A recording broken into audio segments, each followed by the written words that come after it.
Director here at the National Museum of Industrial History. So we have a special presentation right now about transformation. It is my pleasure to introduce Rebecca Fannin. Rebecca is a journalist, a media entrepreneur, and the author of 4 books. Her latest one is Silicon Heartland, From Rust Belt to Tech Belt. Rebecca has been a guest on the BBC, Bloomberg, Fox News, and NPR. She's been a quoted expert in the New York Times. She has spoken at the Brookings Institution, Asia Society, Harvard, Yale, and Oxford. A graduate of Ohio University Scripps School, Rebecca began her journalistic career at the Dayton Journal-Herald. From Ohio to New York City, and a reporter's job at Crane Communications, and later to the hottest Silicon Valley publication, she then covered Asia's emerging markets and China's entrepreneurial boom. She became a Forbes columnist for 10 years and wrote for Harvard Business Review as well.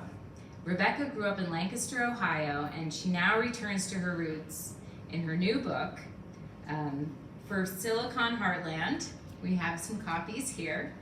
Rebecca traveled 10,000 miles reporting in her Honda Element to interview dozens of leaders, from mayors to founders to investors to business leaders and developers at the forefront of this transition. So please welcome Rebecca Fannin. Thank you so much, and so happy to be here in Bethlehem again. This is my second time this year. I'm used to driving by on Route 22 or Route 78 and just seeing what I could see of the steel mill. But this last summer, I came here and spent some time here and interviewed people and saw all the sites, and it was very exciting. So the way that this got started is I was in Washington, D.C. at a Select USA conference put on by the Department of Commerce, and Don Cunningham, who I think everybody here knows, right? He was there, and I interviewed him in Washington, D.C., and he told me about the Bethlehem steel mill, parts of it still standing. And I thought, wow, that's really amazing, because all the other Rust Belt cities that I visited during my research for my book, none of those steel mills are left. You go to Youngstown, Ohio, they're not there. So here, seeing this magnificent monument out there was just totally amazing to me.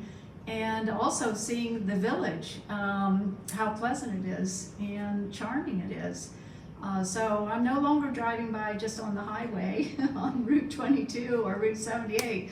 I'm actually spending some time here. But a little bit about my own journey. You heard a little bit about my journalistic career. I'm an adventure person, very curious about things, and I have a nose for news. So that nose for news has taken me to a lot of places, and which you'll hear about. And now back to my own home region. I grew up in Ohio, in Lancaster, Ohio. Now we pronounce it Lancaster. It's not Lancaster like here in PA. It's Lancaster. Lancaster in PA.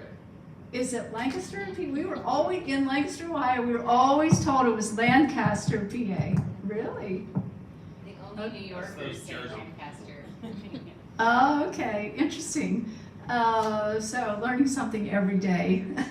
So Lancaster, Ohio, I grew up there.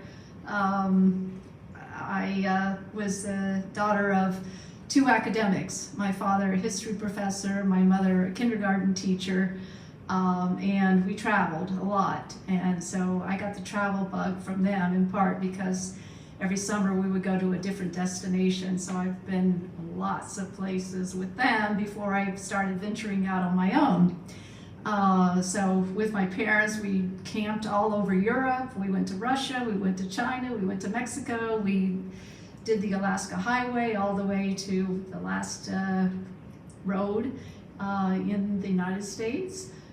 So that's a little bit about how I got influenced to write these books. And also I should say that these books are a little bit about history. So we're here at the History Museum. These books document history, you know, a moment in time where there is a transition. And I've covered this transition in a couple of different markets, including China. China's entrepreneurial revolution back 2 decades or so ago. I was there as a journalist covering it, interviewing dozens of the leaders. And then during COVID and during this latest bout with U.S.-China relations, I haven't been back as much. Believe it or not, I used to go to China 4 times a year, and as a reporter, as a journalist covering, and I wrote 2 books.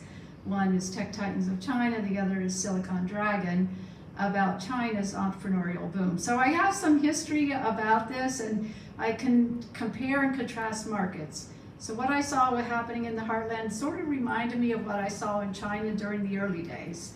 And my father being a history professor, I had that kind of heritage, legacy in my own family. So telling the history of these places is very natural for me.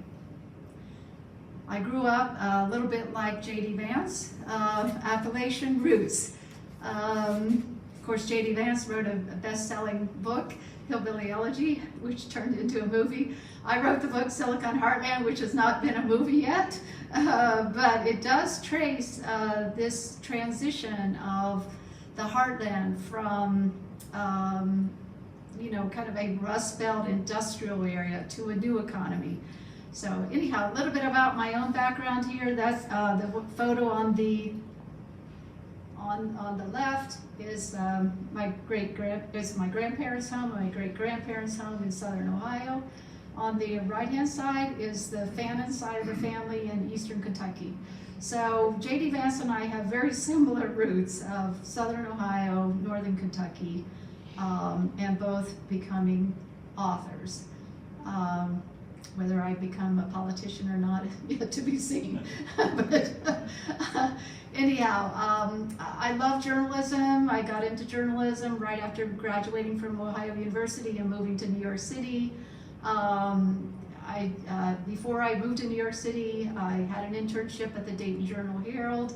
The Dayton Journal-Herald, as you know, what's been happening to newspapers. They've merged, the morning and the evening papers merged. It's gone much more digital. But I used to do the night shift on the Dayton Journal-Herald. I arrive at work at 5 p.m. and we would be on the copy desk. The copy desk would be a number of editors all sitting around, writing headlines, trimming copy text in order to fit. And that was kind of exciting for me as, you know, a very young 21-year-old to be on this news desk. And then every night we would put the newspaper to bed, so to speak. And the printer was down in the basement of this building. That building still stands in Dayton, Ohio. But I remember it when it was in its glory days, and we would put we would see the newspaper roll off the presses every night. So every day was a new day, and the next day you would go in, there'd be another news cycle and another news cycle. The great thing about that is that, you know, today in the digital world it's nonstop, but then there was a stop. I went into work at 5, I left at 1:30 a.m. I didn't have to take any work home with me. It's just the next day go in fresh. So that was fun.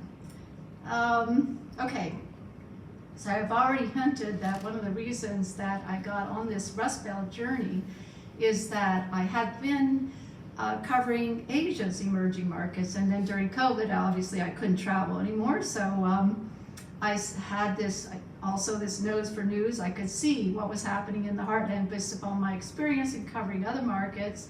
I could see this transition going on, and I started visiting various cities and various communities. 20 cities, 10,000 miles, that's me with my Honda Element, which is still out there, still going with 103,000 miles on it. Please wish me luck in hoping that it makes it to 200,000, because I'm not ready to get an electric vehicle yet. So yeah, so this map here is kind of the highlights of many of the places that I visited. During this journey, I interviewed mayors, entrepreneurs, founders, investors, community leaders, and it was great fun. That took about a year of research, a year of traveling around and researching and doing interviews. So to kind of give you the Cliff Notes version of the book, the subtitle is From Rust Belt to Tech Belt. And what this means is it's about diversifying from the old industry, like the steel mills and the iron economy, and building upon core strengths. It's about training with the workforce and new jobs. It's about attracting and retaining millennials. It's about narrowing the opportunity gap. It's about rebuilding infrastructure. These are all the things you're hearing today when the politicians are talking about this stuff. This is all very current, and today we're in an economy which is very much driven by technology, innovation, not so much the industrial nuts and bolts. So this is what the transition is all about and why it's happening. So I continue to have a place in Silicon Valley, so this gives me a perspective on what's happening in the technology world and in the investment world. So I can tell you that Silicon Valley is spreading across this nation. It's also spreading globally. And that's a picture of me, Route 22 in Ohio, Sand Hill Road. Now Sand Hill Road is also known in Silicon Valley. It's the place where the venture capitalists make their home, make their corporate home. So if you go up and down Sand Hill Road, right next to Stanford University, you see these venture capitalists who are investing in the next generation of technology, which today is a lot of AI. So every entrepreneur, every venture capitalist I know is investing in AI today. And they call it, it's hyped up actually, too much money probably, too much money going into that field. But if you talk about the catalyst of this Silicon Valley spreading, it started to really take off during COVID because remote working. People were leaving cities. They left New York City, who wanted to be in New York City during COVID, who wanted to be in high-priced markets where they could have the same job in lower-priced markets. So remote working contributed to a great deal to the spread of Silicon Valley. And we began to see more capital going into these heartland markets. I would say this is a slow-moving thing. This is slow-moving, but I see it. I do see it. I mean, I see this kind of bold thinking that we have with Elon Musk, Mr. Risk Taker. It takes those kind of people to actually move a community, to move the culture.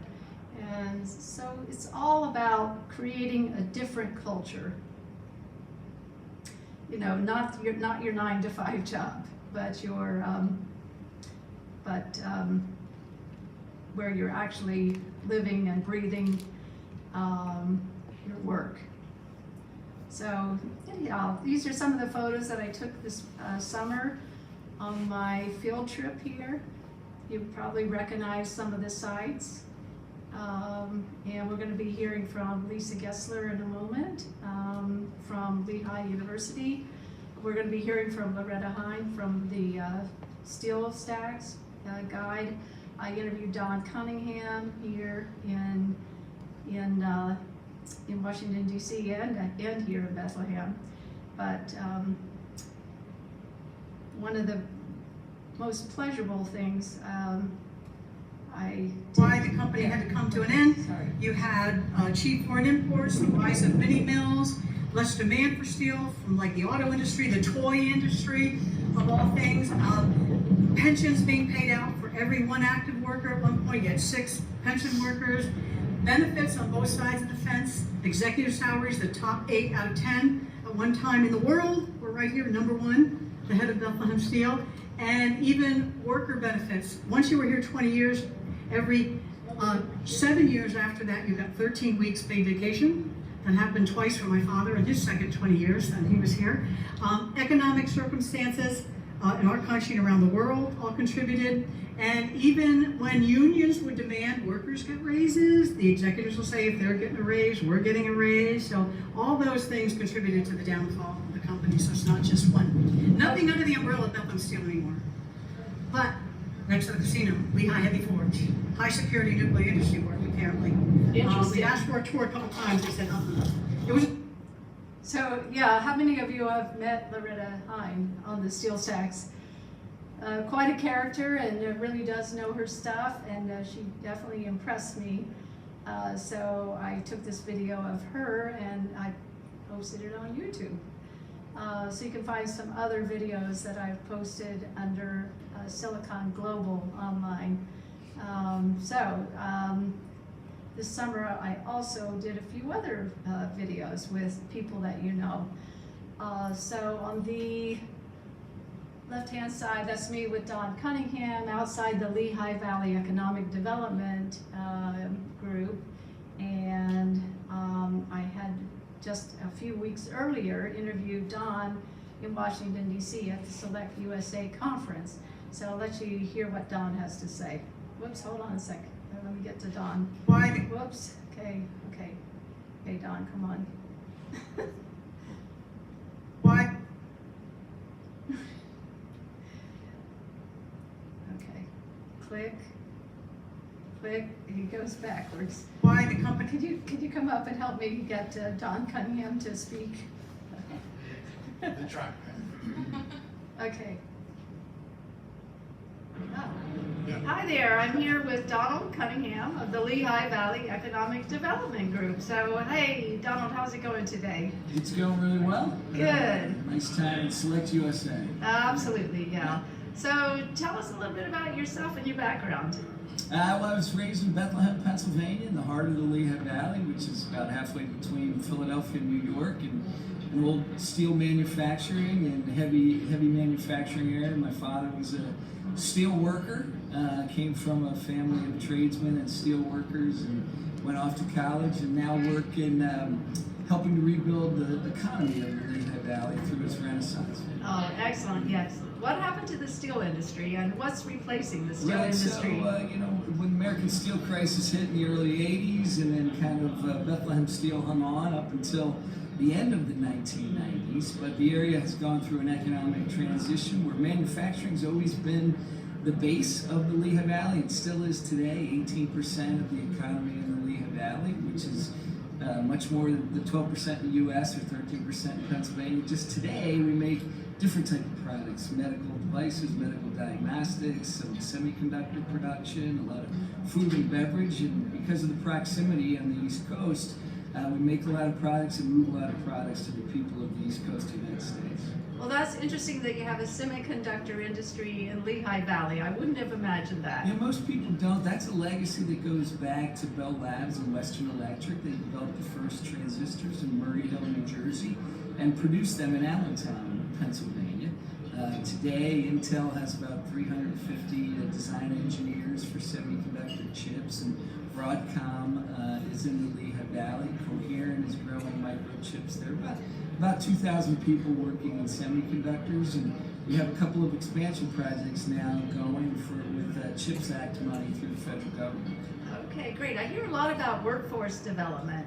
Is that an issue for Lehigh Valley as the economy transitions from old manufacturing to this new tech economy? Yeah, I think workforce is the key everywhere in terms of economic growth, and fortunately for our area, because manufacturing is part of our legacy and our culture, a lot of our young people are in 9th through 12th grade career and technical schools. We have 2 community colleges.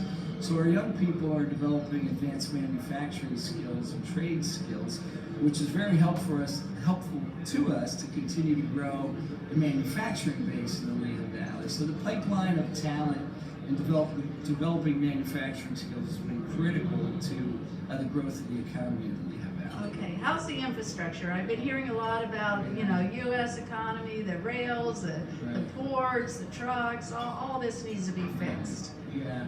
Well, one of probably second key to the rebirth and the growth of the Lehigh Valley after the workforce and talent supply is infrastructure.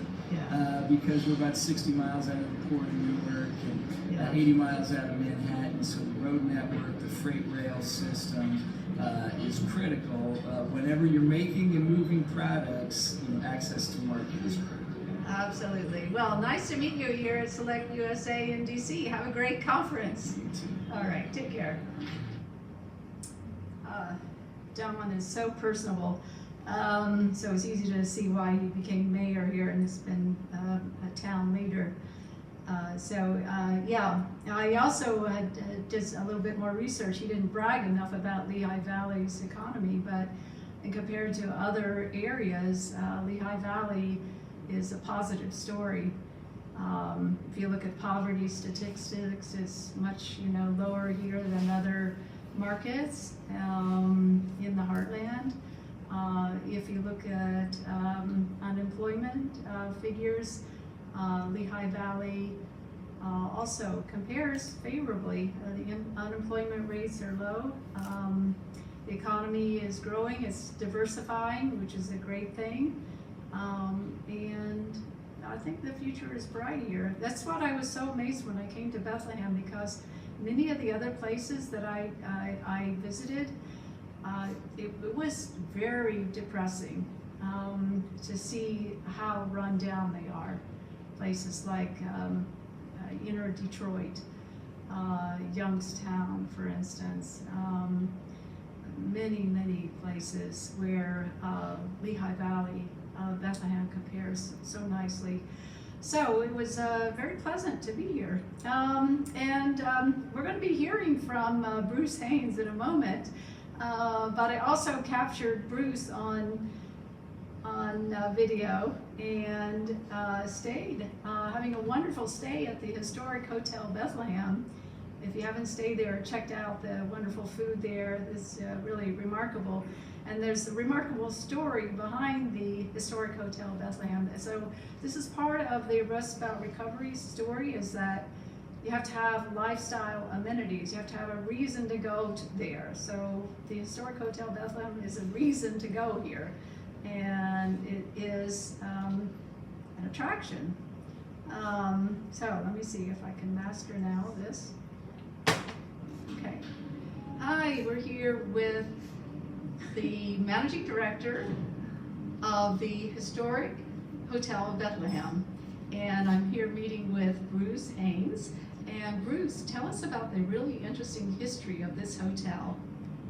Well, yeah, it's very exciting actually. It goes back to the industrial America and the steel industry, and Charles Schwab, who used to be the head of U.S. Steel, and he acquired Bethlehem Steel's facilities here, and he left U.S. Steel. Actually, he was kicked out, and he forever wanted to get even with U.S. Steel. So the one thing in the 1920s, the old hotel that was here, when he was entertaining guests and his customers, be it Thomas Edison or Henry Ford, when they went to U.S. Steel, they were able to stay in this brand new hotel called the William Penn in Pittsburgh that was built, and so they stay in that brand new glorious hotel. When they came here, there was an old hotel called the Eagle that was sort of run down. So Charles Schwab's vision was to get the Eagle torn down so that he could compete with his former employer. And so he encouraged the community and the Chamber of Commerce, and they ended up selling shares to the community, and the hotel became the centerpiece of the community and gave Charles Schwab the new hotel, modern hotel, fireproof hotel, 200-room fireproof hotel that allowed him to compete with U.S. Steel and William Penn in 1922. Wow. So it's a great history, and it also was built really to capture automotive tourism, because people were now getting rid of their horse and buggies and buying cars, and they wanted to travel, and there were no interstate highways. So Bethlehem, like every other small town, wanted to capture the tourists driving through the town. And so it served the purpose of being the center of the community for social life, taking care of getting people to stop and hear and shop in the shops. And it satisfied Charles Schwab's ego to take care of getting even with U.S. Steel. Right, and It's a great story. it is a great story. And another fascinating story is about how this hotel is self-owned and self-managed. And you led the investor group that purchased this hotel and has helped to restore it. Yes, that was interesting because the hotel, after Bethlehem Steel's plant shut down, really the hotel, the guests, a lot of people that came to visit years were visiting Bethlehem Steel. So the hotel went bankrupt and was boarded up, and the town was closing down, and they were ready to turn it into a senior citizen home, and combined with maybe a college zone, they were trying to figure out what to do with it, but no hotelier wanted to step forward. And so my wife and I stayed here for 20-some years from Pittsburgh. I worked for U.S. Steel, just like Charles Schwab.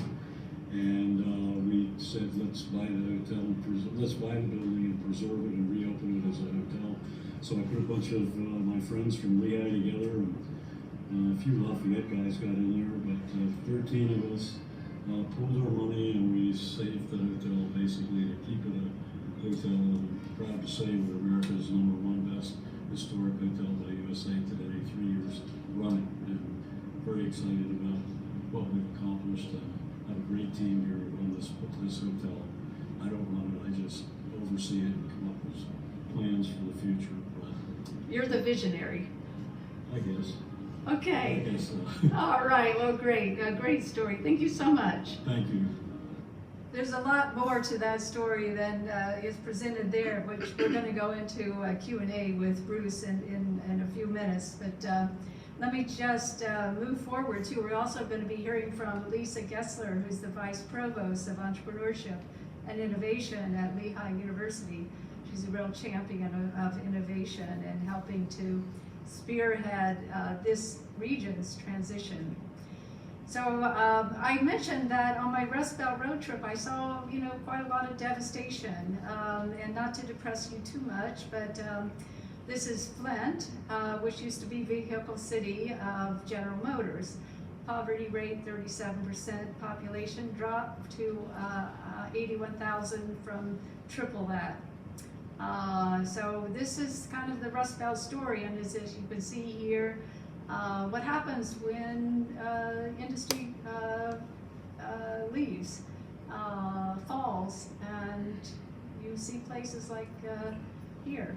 This is really not uncommon at all. This is you can go to many of these Rust Belt cities and see absolute devastation.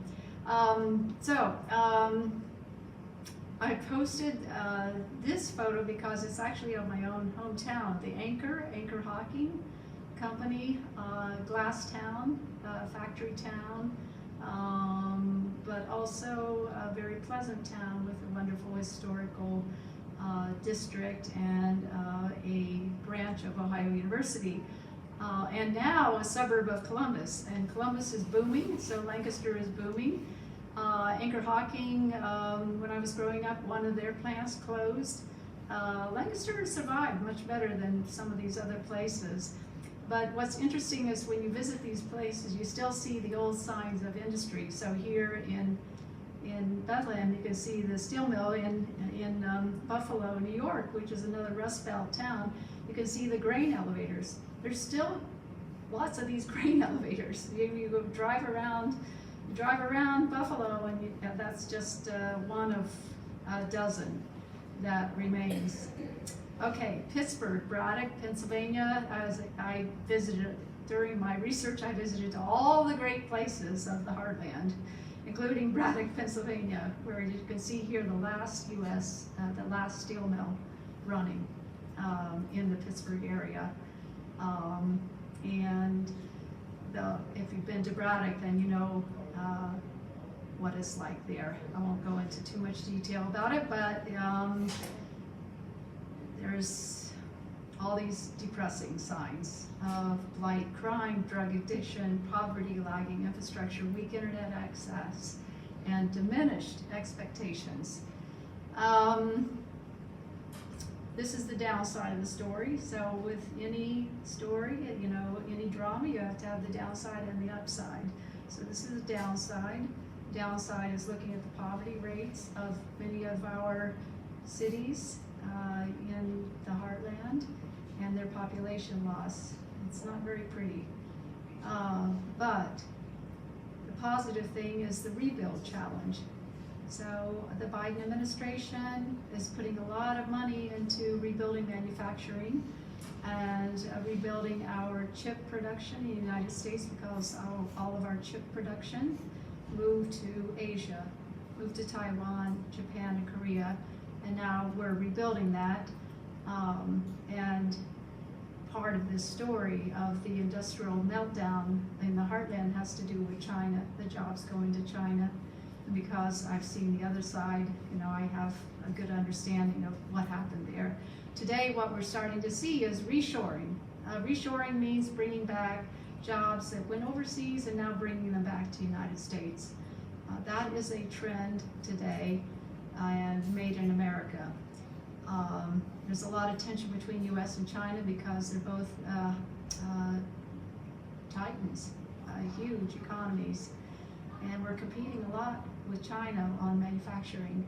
So this rebuild challenge that we're seeing with the Biden administration of so much money going into science, into chips, into transportation and infrastructure and small business, and also regional tech hubs, this is having an impact. So I think cities that are doing it right, to be positive, have university anchors. A real benefit here in Bethlehem is Lehigh University. Most of the cities that I saw that were on the upswing are capital centers, meeting either of the county or of the state, and often with a university. So Columbus, Ohio is really booming. It's one of the success stories of this transition, Columbus, Ohio. And my hometown is only about 35 miles from Columbus, so I'm seeing that happening. As I mentioned before, Columbus, Ohio, also a lot of new investment, population gain 15%. So I told you about the population loss of some of these other places. Well, Columbus has a 15% population gain. Indianapolis has a good gain as well. The cities that are managing to progress find what their core strengths are. So in Columbus, it's a lot around insurance. Cincinnati, it's a lot around supply chain. Cleveland, biotech. Pittsburgh, AI and robotics. Dayton, military apps. Indianapolis, SaaS, that's software as a service. Detroit, electric vehicles and mobility. Youngstown, 3D printing. Used to be a steel town. Today, Youngstown has a lot of 3D printing going on. And there's a whole downtown cluster of 3D print, devoted to 3D printing in Youngstown. Milwaukee, tooling and engineering. Northeast Ohio, semiconductor. Intel, I talked about the chips. Well, Intel is building this huge new fab very close to my family home in Lancaster. It's about 30 miles north of there, and this Intel plant is going up and it's going to change the region tremendously, the character of the industry, of the community. So the farmland is being taken over by these data centers. They're gigantic, and the chip plants are gigantic. This is the tech economy taking hold. I talked a little bit about the 3D printing in Youngstown. These are some of the entrepreneurs who are behind it and the founders who are behind it. And their advanced manufacturing lab in Youngstown is huge. They have 5 buildings that they've converted in downtown Youngstown toward advanced manufacturing. Cleveland is a lot around biotech, partly because of Cleveland Clinic. I talked about building upon your core strengths, so Cleveland Clinic, it's a natural for Cleveland to have a biotech cluster. Same thing in other places that I visited, such as Pittsburgh. It's around Carnegie Mellon graduates who know robotics, who know AI. So this is an entrepreneur behind an aerospace company that was sending a mission up to the moon to look for water on the moon. Amazing stories that you can find about the tech future. is a company in southeastern Ohio. Southeastern Ohio was an iron ore center, and it was one of the most devastated areas, and it still is. I have to say that it also still is a opioid center, unfortunately, still today. But they're fighting it. I met entrepreneurs who are fighting it by working with addicts on exercise and opening up gyms, which encourage, kind of boot camp training.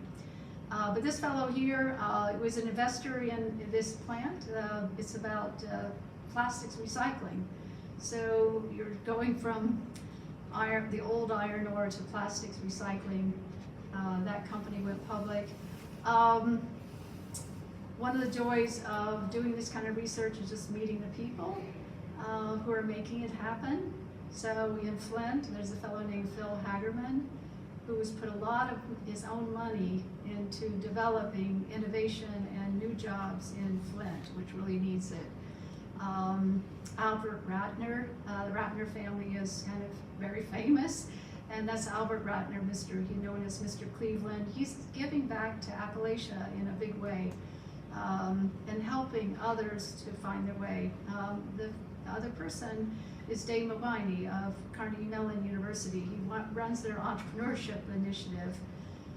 Okay, finally, I have to say that mayors make a difference. I told you I met Don Cunningham, your former mayor here, and he's making a difference. And we know that there are other community leaders such as Bruce Haines here, which we're going to talk to him in a moment. But I met lots of mayors. These are all the various mayors that I've met on the journey from Cleveland to Pittsburgh to Dayton to Milwaukee to my own hometown, Lancaster. And yeah, so here's your cliff notes again. From flyover country to fly to places, reversing the culture of diminished expectations. It's about rebuilding confidence. It's about, yeah, I can do it. Like in Silicon Valley, I hear people every day talking about startups, what they're working on. One failed, maybe two failed, but they're still going at it. There's a lot of risk taking. There's kind of this no fear. So this cultural thing is so strong in Silicon Valley, and that Silicon Valley is spreading throughout the United States. So my book, one of the wonderful people that I interviewed in my book is John Chambers, the former CEO of Cisco.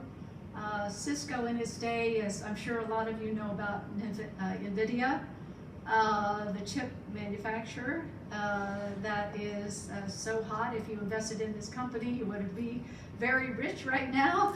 But in his day, Cisco, a decade ago, was the NVIDIA of his day, and John Chambers ran it. And John Chambers, the reason I've highlighted him so much is because he's very quotable, but also he's also giving money back to his home state, which is West Virginia, and to his alma mater, West Virginia University, to encourage entrepreneurship in West Virginia, and create, a new generation who's going to stay there and create jobs. So that's a little bit about my journey. My book, Silicon Heartland, if you want to know more about what I do as a journalist. I also write for CNBC on technology and innovation and investment, but if you want to check out my website, it's silicondragonventures.com. There's a lot of good stuff on there if you're interested in this subject. So let's go back to Bruce. And I'm going to welcome Bruce to come up here. Okay. All right, Bruce Haines, come on up.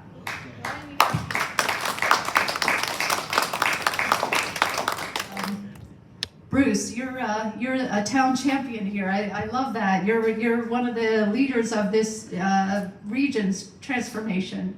So I think that's remarkable, and I think people here in the region don't actually appreciate how much you've done. And I was amazed to hear how you left your job at U.S. Steel to rescue the hotel. And one of the reasons that you really wanted to rescue it so much is because of this lady here who they used to visit the hotel regularly as a halfway point between your family in New Jersey and U.S. Steel in Pittsburgh. So Bruce, why don't you sit here a little bit closer? So, okay, good. This way I'll look taller. Yeah, that's good. That's good. All right. So I love this story about how you brought together these investors to. That's a huge risk. So what made you so sure it was going to work out? Well, I wasn't. Actually, I think you mentioned that my wife and I spent a lot of time at the Hotel Bethlehem. So I went to Lehigh University. When I graduated, I was a metallurgical engineer. And I was debating between Bethlehem Steel, U.S. Steel, Alcoa, as a metallurgical engineer. And I chose U.S. Steel, I guess, because maybe I wanted to venture out a little bit, even though I was close to my family. But I also got $20 more a month. They offered $720 a month, and Bethlehem was $700 to do the loop program. So anyway, I went to work at the Homestead Works, which is actually exactly like this plant, made the same products as this plant, competed directly with the Bethlehem plant for structurals, plates, heavy products. And put 7 years in the plant there, and then I went into sales and marketing for the next 15 years, and then became a corporate executive, vice president of purchasing and traffic in 1986. And during that period, I was very dedicated to Lehigh. I believe brown and white, and I was very involved with Lehigh in a lot of ways, the athletics as well as the engineering school. I was on the board, advisory board, I was on the alumni board. So I was here a lot, and my family, I wanted to visit my family in New Jersey, 45 minutes away. So my wife and I had no children, so we were pretty footloose and fancy free. We probably spent, I would say, 50 nights a year here at the hotel. So this was like our second home. And coming over here weekends and running the turnpike. So when the hotel closed, this was like we lost our second home. And our assumption was that a hotelier would step forward and buy the hotel and improve it because it needed renovation. It had really gone downhill because they weren't making any money. They weren't able to put capital back into it. Sort of similar to what happened to Bethlehem Steel and all the steel industry. When you aren't making any money, you can't reinvest. And so that's what happened at the hotel, and you had green shag carpeting, and we had old window air conditioning units. My wife says, "Why are you thinking about buying this hotel? What are you, crazy?" But our passion, it was all about passion. And no hotelier stepped forward in 1998. It was on the market for 9 months. Several came, looked at it, but we were considered at that time, as you pointed out, a Rust Belt, declining Rust Belt city, and nobody thought of it as a great historic hotel. They thought of it as a rundown old hotel, and that it wasn't. So hoteliers weren't stepping forward. A couple of them looked at it, and then the last minute they pulled away. The Moravians, who really are the overseers of the historic district and the north side, stepped in at that point in September of '98. And they said, well, it's clear that this can't make it as a hotel, so they were going to turn it into, this is really interesting, I don't know if any of you know this, but when I decided to step forward is that when they announced their plan, which was they were going to buy the hotel. The hotel has 6 guest floors in it, and on the top 3 guest floors, they were going to turn those into senior citizen apartments, right? The next 3 guest floors, guess what they were going to be? Girls' dorms for Moravian College, for the South Campus, right? and on the South Campus, which they ultimately built those dorms later. But that was the best, that was what they came up with as just a way to use the building.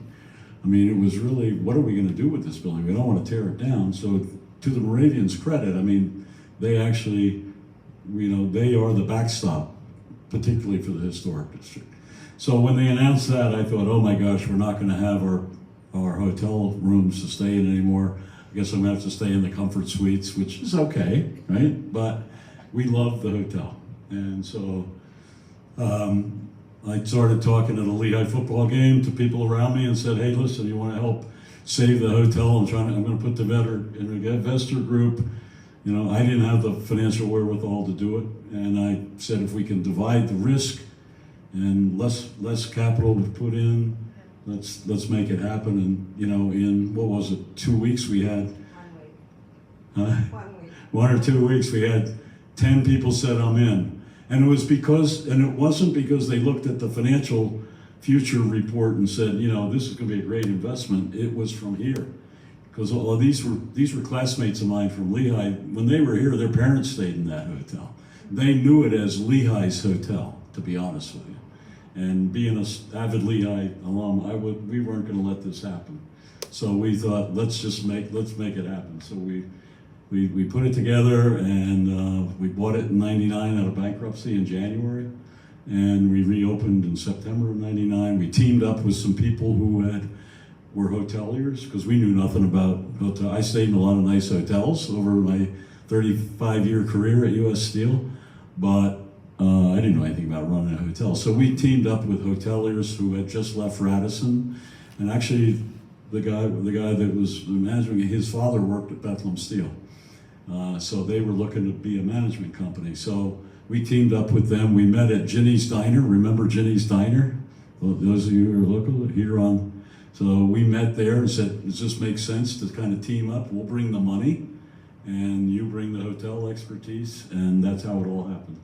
Okay. It's just, it is what it is, and here we are.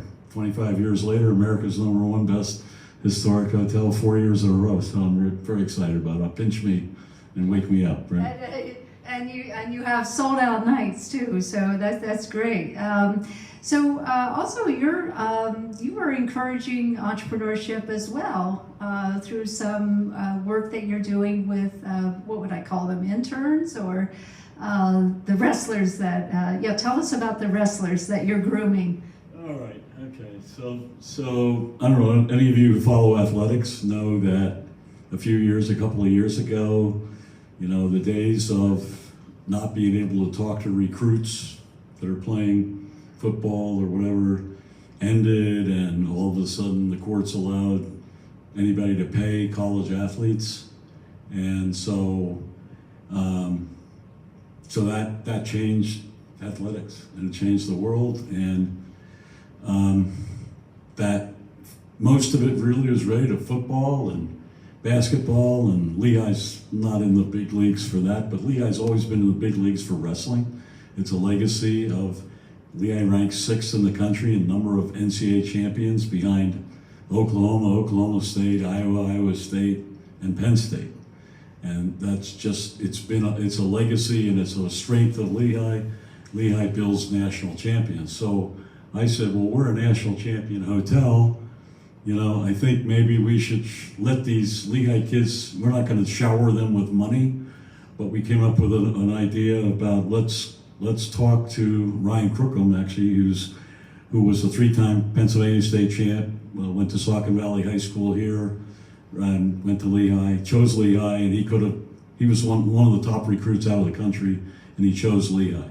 And so in order to make him feel good, I thought, being the hotel sponsors Lehigh Wrestling on Service Electric, and so I thought, let's just get in this game. But we're doing it in a different way. He's not just coming and getting a photo and then we pay him. He's basically going through a mentorship and on entrepreneurial, and I'm basically embracing him. And now I just did Luke Standish. Both were freshman All-Americans last year. There's only 2 other schools that have 2 freshman All-Americans, Ohio State and Penn State, and then Lehigh, and these 2 kids. So both of them now are our community ambassadors. They meet we introduce them across the hotel. They spend time with our housekeepers. Ryan led exercises in the morning of our housekeepers because they exercise before they make beds so they don't get hurt. He irons sheets. They show them how to iron sheets. I'm trying to introduce them that if they're going to be the future leaders, and he's majoring, by the way, in financial engineering. These are true student athletes. These are not kids just going to wrestle and that's it. I mean, when you go to Lehigh, you're a student athlete wrestler. We're different. We have a different culture than Ohio State and the Michigans, et cetera. But so what we're about is taking it over the next 4 years, giving them an entrepreneurial experience. I coach them. We ingrain them to learn the business from the front end. If you're going to be a good future leader, you really need to understand what the people at the front line, with the housekeepers and their interaction with the guests, the kitchen people, the cooks, the servers. You need to understand that because they're the ones is what makes us the #1 best hotel, not me. And so this is about that. And we just carved out the ice cream shop as a profit center. And I just put a new young manager, Alyssa, she's 25 years old over there, and I said, you're gonna be a profit center, I want you to grow, and I'm gonna have Ryan and Luke assign them to you, and you're gonna help you improve our bottom line because we just got a new ice cream competitor downtown that opened up next to us. So I said, Alyssa's gonna need help, and here's your opportunity to pretend like you are a small business owner and carve the ice cream shop out from the main hotel. So this is the kind of stuff we're doing, but I think it's just all a part of connecting. And I just want to say that at the time we bought it, I don't want to be considered the guy that saved Bethlehem, but I will tell you that without a hotel there, downtown historic Bethlehem would not be what it is. And that was really why we stepped in, because we were going to retire here anyway and live in the historic district. And I said, it's not going to be the same place without a hotel. And at the time that, it was boarded up and closed and bankrupt, and when we made this decision, and right now we have 25 restaurants in the historic district on Broad and Main. We have 25 individual shops over there. At that time, when the hotel was closed, half those stores were closed and vacant, and because there were no guests going out on the street. And the other interesting thing is, I mentioned in that interview that it was built as a community hotel and also to capture automotive tourism. If you go downtown, you'll notice the hotel is the only building over 4 stories high. And the reason for that is until the Bethlehem Steel invented the I-beam, you couldn't build buildings over 4 stories, they would collapse because of trying to weld plates together, et cetera. It just didn't work. So this was the first use of the I-beam in basically Lehigh Valley. And so it tied together. Bethlehem Steel saved the hotel in the 1960s, and we saved it in 1999. But Bethlehem Steel jumped into the 60s, and why do you think they went downhill in the 60s? Anybody have any idea that what happened to all the great downtown hotels built in the 20s to capture automotive tourism? All lost to the motel industry. Yes, 1950s, what happened? The interstate highway system was built, right? And so now they didn't come through downtown Bethlehem anymore. They didn't come through downtown Allentown. They didn't come through downtown Reading in order to get to Harrisburg or Pittsburgh. So all the traffic got diverted. And then Holiday Inn, remember, and remember Howard Johnson's? So motels opened right at the exits. And so that was the demise. Today, we're one of only 10% of the hundreds of 1920s automotive tourism hotels built that's still a hotel. The other 90% have been turned into apartments, senior citizen or otherwise, or torn down or become office buildings. So. What's another one that comes to mind of the historic hotels that's still standing? Well, actually, the Americas is still standing, that was Allentown's hotel in 1928. So when the people drove through Bethlehem, they said it was the Easton Hotel in Easton. It was Hotel Bethlehem. They were all built in the 1920s. We were 22. I think the Americas was 1928. The Easton was something in that same time frame. So the Americas is what that they brought back, but very few. Yeah, it's easy to take these landmark places for granted, but they really are a reason that these areas are coming back. Bruce, that was wonderful. Thank you so much. So I am going to introduce Lisa Getzler, and I see her sitting back there patiently. So Lisa, why don't you come up? And Lisa is the Vice Provost for Entrepreneurship and Innovation at Lehigh University. It's a big, big job. And thanks for making time, Lisa. Really appreciate it. There's a lot going on today. As we know, Governor Walz was in town in Bethlehem for his rally. Lehigh University had Entrepreneurship Day or weekend, so you've been busy with that. So I spoke with Lisa to get a little bit of background on what she's up to, because this is a fairly new job for you. And could you tell us about what some of your objectives are in your new job? I know it's about building an entrepreneurial culture, but how are you going about that? So Lisa, over to you. Thank you, and it's nice to meet you in person. Hi everybody, good to see you, Bruce. So Bruce is an example of why Lehigh didn't really need an entrepreneurship program. I jokingly say that, but the truth is that Lehigh was founded by an entrepreneur to solve problems, right? And that's what entrepreneurship is. And the way we describe it at Lehigh as an entrepreneur is someone who recognizes a problem as an opportunity to create value. And Bruce just described having done that in all the ways, whether he was working in U.S. Steel or saving the Hotel Bethlehem. And so from the perspective of Lehigh University alumni, I often will say to groups of alumni, we're now doing for students in a way that is formalized what you figured out for yourselves when you were students at Lehigh before there was a program called entrepreneurship or the Baker Institute. Some of the Lehigh Valley business leaders you've mentioned, included Dexter Baker, who was the CEO and president of Air Products. Dexter Baker provided the funding to Lehigh to start the Baker Institute for Entrepreneurship, Creativity, and Innovation in 2010. I was the executive director of that, and it was the first program in entrepreneurship at Lehigh. And he came to us, and so Dexter did not start Air Products. Dexter made Air Products into an international presence, into a conglomerate corporation from essentially what was a very successful regional company. And he did that while he was getting his MBA at Lehigh. And the story goes that he was working on a project for his MBA that said, what would it look, he was an engineer at Air Products, what would it look like to be global, for this company to become a global organization?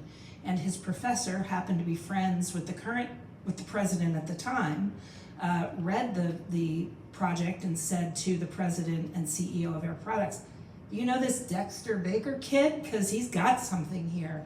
And within 6 months, Dexter was on a plane with his young wife and family to London and started the process of turning Air Products into an international presence. And so Dexter did the same thing for Lehigh that he did for Air Products. He came to us and said, this has to be bigger, it has to be built in, and it has to be for every single student. And he would say to me, Lisa, now vaccination meant something very different in 2009 than it does today, but he'd say, I want you to make sure that every student at Lehigh is vaccinated with the serum of creativity, innovation, and entrepreneurship. And of course, we knew what he meant was that it's not just for the business students, it's not just for the engineers who have an idea for a new product or invention.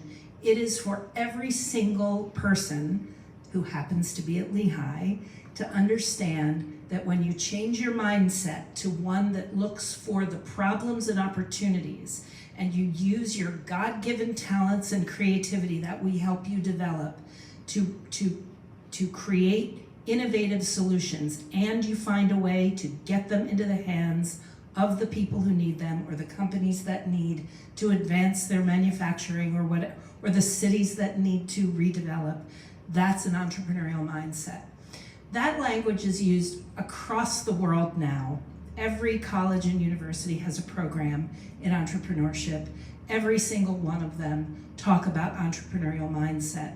And what I'm proudest of, having been doing this work since 2001 at Lehigh, is that Lehigh didn't do it as a Me Too program. Lehigh's been doing it since 1865, and we have alumni like Bruce to prove that. So that's where we start. Sound good? That's a good start, very good start. So what we're doing now is we are transitioning from 2 decades of providing opportunities for undergraduate students with ideas that they want to move forward. So in a very Shark Tank sort of way, products and services that they have ideas for. We've been helping them understand what the process is for doing that, understand how you get funding to move a product into the marketplace. But we've never been able to help them actually launch and scale the company that they want to build. So up until 3 years ago, we had a pretty conservative approach to venture creation at Lehigh. We said, let's teach them how to do it, but let's not take on any of the risk that's involved if we help them do it, actually the company. But 4 years ago, we got a new provost, and 3 years ago, we got a new president who look at it differently. And so since that time, we've transitioned from a place that teaches people how to a place that teaches people how and then provides the support and a platform to actually do it, to launch the company, and to get it out into the world in a sustainable way. And largely, that has happened because the leadership has changed and because of our alumni network. So that's all great news for people at Lehigh. How is it great news for the Lehigh Valley? How is it great news for Bethlehem? Well, along with providing that kind of support for startups, we are, for the first time really, and I think you can attest to this, Bruce, kind of stepping into the world of developing an ecosystem for startups and investment in the Lehigh Valley. Not that we've stopped it or haven't participated in it, but the university sees itself now as the onus being on us to be a leader in that regard. And that's gonna take the Lehigh Valley to the next level when it comes to being a place where startups want to locate themselves. We already know that Bethlehem has been named, and you'll know this better than I, but named in a variety of national publications as being, a place that attracts young people. I think our youth population is growing faster than most places. The fact that startups have that locate in Bethlehem or in the other 2 cities in the Lehigh Valley will benefit from tax credits and from opportunities for investment from the Ben Franklin Technology Partners of Northeastern PA. We have incubators and tech centers in the Lehigh Valley that are going to be able to be where the companies that start at Lehigh or the other 10 colleges and universities in the region will be able to launch and grow their companies right here without moving away. We also know how many people don't want to be commuting into New York or Philadelphia or Boston or the Tech Triangle. And so it's a confluence of events, and now is the time. And so I'm very happy to be in the role that I'm in so that I can play a part in transitioning Lehigh from a place where we educate to a place where we launch and grow companies while we're educating. That's terrific. I mean, I think you hit upon it too when you talk about the tech ecosystem, because I think that's one of the factors of success is that you have these mentors. You have people who've already done it and succeeded, the heroes. You have accelerators and so-called incubators that are all looking towards startups as developing growth and new jobs. So this tech ecosystem is extremely important, and the universities are a main anchor of that. So I'm interested to hear your thoughts about how Lehigh University is different from, let's say, a Carnegie Mellon, which I've written about, and other schools in the Midwest, Ann Arbor, for instance, University of Michigan. How is Lehigh University different from those in attracting this kind of entrepreneurial culture? Well, in short, they're grown-ups and we're adolescents. Okay. To be fair, because it's not something we've been doing, it is something they've been doing. We are learning how, and as a matter of fact, Carnegie Mellon is our mentor institution. Lehigh just received $6 million from the National Science Foundation in an initiative called Accelerating Research Translation. And that language, research translation, means taking inventions that come out of faculty labs and turning them into business assets. So whether those technologies are licensed to existing companies or whether they are licensed to startups to begin a new company, that's the process of technology transfer. And it's hard. It's very hard.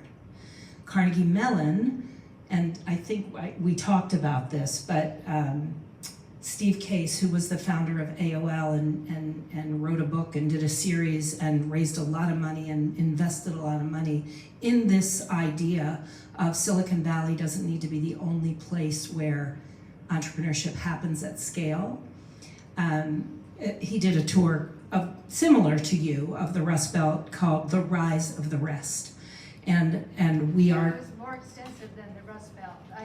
That's right. I like to focus You focused. on Yeah. the Rust Belt. Yep. But Steve Case focused on pretty much across America. Across America, very much in the kind of second-tier But city. the overlooked places. Yes, of America. exactly. And so we've actually, but in any case, his point was that the difference between Detroit and Pittsburgh was Carnegie Mellon and Pitt. And so we do believe that the difference between the Lehigh Valley and maybe some of the places, maybe like Flint, are Lehigh University and the other 10 colleges. Yeah, I was just sitting here thinking, I'm not sure if the entrepreneurial program, but I know the integrated business and engineering, and I thought some of the entrepreneurial really incubated up on the mountaintop in what was Bethlehem's research facilities. Remember when Bethlehem? That's one of the places I visited when I was here this summer. But I don't know if the entrepreneurial program is connected with that or that's a separate thing. Yeah. Right, so on the mountaintop campus, which of course was the Bethlehem Steel Research Facility, Lehigh has owned it since the 80s. Some of the buildings have been transitioned to be used for educational purposes, but also Ben Franklin Technology Partners has the Tech Ventures incubator on the mountaintop campus as well.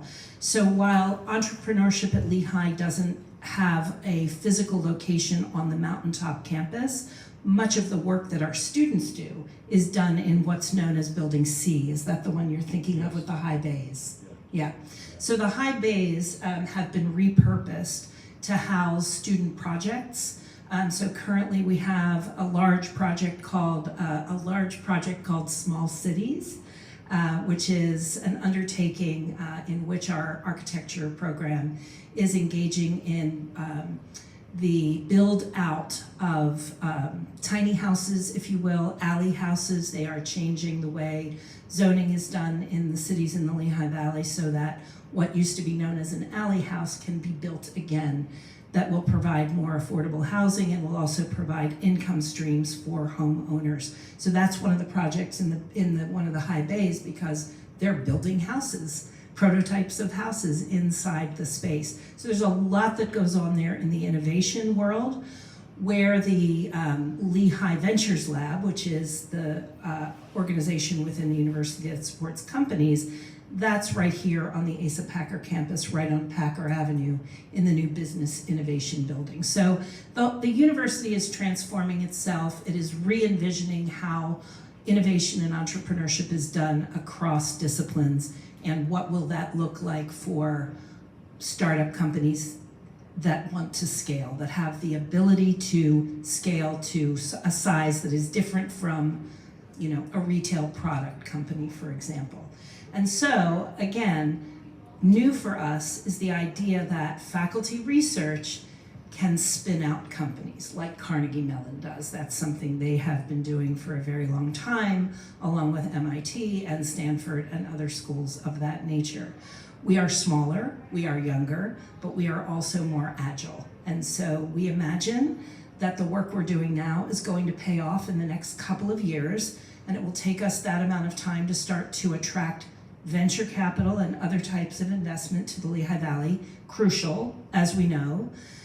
But there's the Lehigh Alumni Network, and we have alumni in every single sector needed to make this happen. And the beautiful thing about Lehigh alumni who bleed brown and white is that they want to come back and help. And so the vision is, it's big, it's bold, and it's built on both reality and aspirations. Wonderful to hear. Let's stop there or pause there for a moment and see if there are any questions from our listeners. All the way in the back, please. Bruce, could you tell us a little bit about the new exhibit, Checking In, opening in June? Oh, wow. Yeah, that is.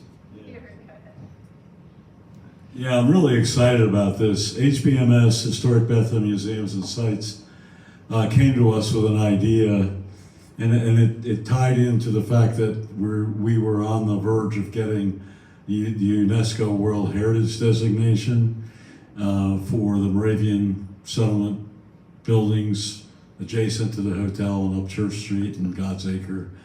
And in corresponding with that and getting ready for that, they said, as we're about ready to start hosting more tourists than we already have, when we have been by getting the World Heritage designation, we'd like to put an exhibit that demonstrates hospitality in Bethlehem since 1741, right, which was the founding of Bethlehem. And so they created in the museum, in the Moravian Museum, which is on Church Street, they have a display when you go in that talks about the hotels that were here in the 1700s, 1741 through the 1700s, one of them over here on the south side, because the Moravian community was a closed community. The hotels really had to be, if you were a visitor, you had to stay outside the community. So in the 1700s, the hotels were either down below by the creek and outside. So you go into the Moravian Museum and you see the story of the hotels here in the 1700s, and then you go up to the Kemmerer Museum, and it's the coolest thing. And the whole exhibit's called Checking In, and we're the sponsor of that. When they came to us, we said, great idea. So you go in the door, and there's a desk there, a check-in desk, that basically emulates what the Eagle Hotel would have been in 1823 when it was built by the Moravians on the site of the existing Hotel Bethlehem. Of course, the first hotel in Bethlehem was where the hotel was the first house, and named on Christmas Eve in 1741, named Bethlehem. But the Eagle was owned by the Moravians. And then at that point, they started in 1823, they started letting people stay inside the community, if you will. And the Sun Inn was 1758, so people would stay outside there. So the checking in exhibits at the Kemmerer is really cool. It's as if you're checking in the 1800s, and then you walk to the back, and you see, and even at the check-in in the front, it shows an old typewriter with Hotel Bethlehem stuff, with a 1922 bill for a guest room for $3, I believe. And actually, we had that, so we donated that to the museum. And then behind it, then you go into the Hotel Bethlehem, and then you go into the speakeasy, which you have to kind of get to through a secret door. I really encourage everybody to visit this checking in. This is a world-class exhibit. I think it's going to be up through the end of the year, maybe into January. So you can go to the visitor center and get a pass and then go to both museums, and it's a cool thing. Sounds great. Definitely a reason to come back. Oh yes, there's a question here. You've not mentioned how politics gets involved. Oh no, please. And we're not going to. Well, I did. I talked about the Biden administration and the CHIPS Act, which was passed, and the science, a lot of new money for science, investment, infrastructure. So Didn't compare that to the previous Trump administration. I'm not going to do that. But yeah, feel free to do it on your own. I will say one thing. Go ahead.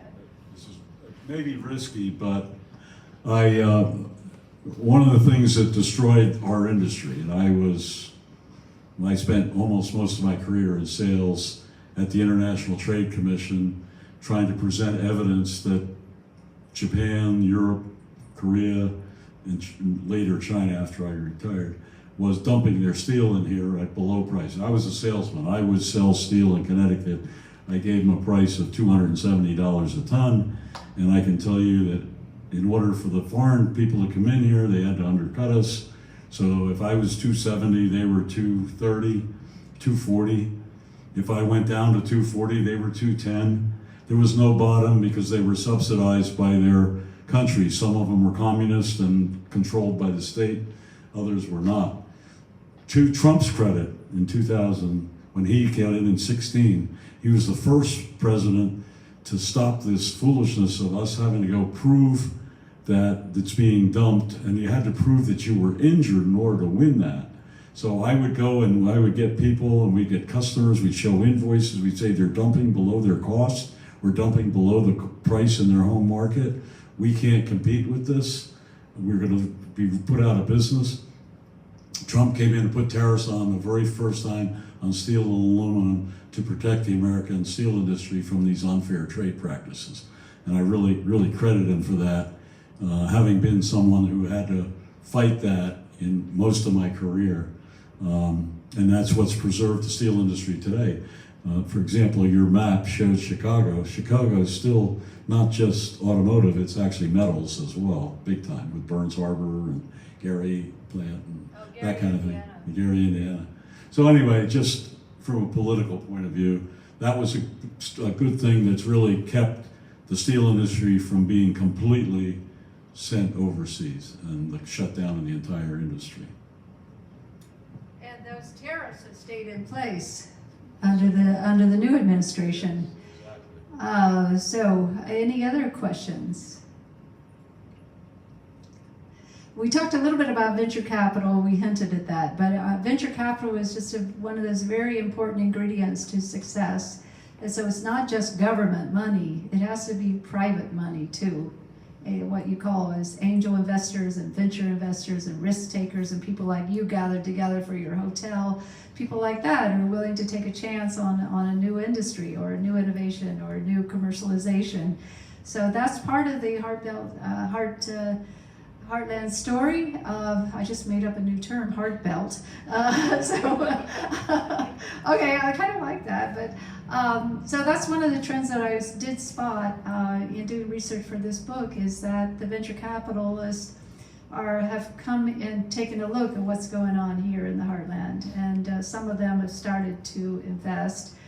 For instance, out of Columbus, Ohio, there's a firm called Drive Capital, and it was interesting to me that they were called Drive Capital because when I realized driving around, everything was within driving distance. Pittsburgh to Youngstown to Cleveland to Akron to Dayton to Detroit, they were all, to Chicago, Gary, India, they were all driving distance. You could do them in one day driving. So Drive Capital set up in Columbus, Ohio, and now they've invested in 70 startups over the past decade. And they're not the only ones. There are other venture capital firms. And I know I really applaud the university in tapping into those venture capitalists and seeing, trying to get them to come here and take a deeper look.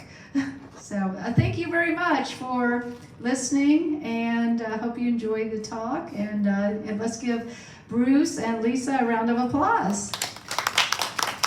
Thank you again, and thanks for the invitation. All right. Thank you.